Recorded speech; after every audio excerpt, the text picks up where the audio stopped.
ใจสั่นระรัวฉันกลัวอะไร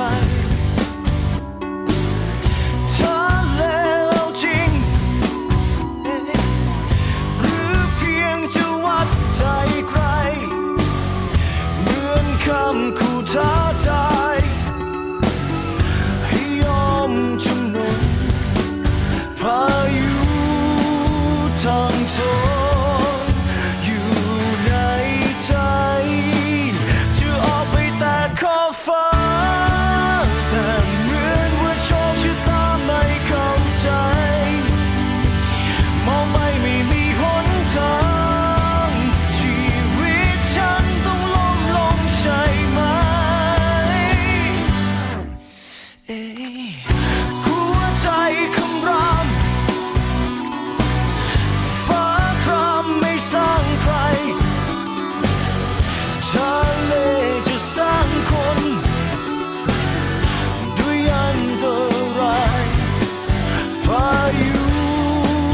ทางโทสักเพียงไหนจะไม่ยอมแพ้คำขู่เรียนรู้และสู้ไปจะออกไปแต่ขอบฟ้าสุดท้ายแม้โชคชะตาไม่เข้าใจใจยังคงมองไปไม่มีหนทางแต่รู้ว่าฉันต้องไปต่อไป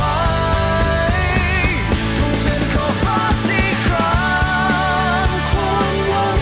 นับทางฉันใช่หรือไม่สับเปลี่ยนไปคำตอบอยู่กลางคลื่นลมชีวิตแม้ต้องล้มลงตรงไหนแต่ฉันก็ยังยืนยันที่จะไป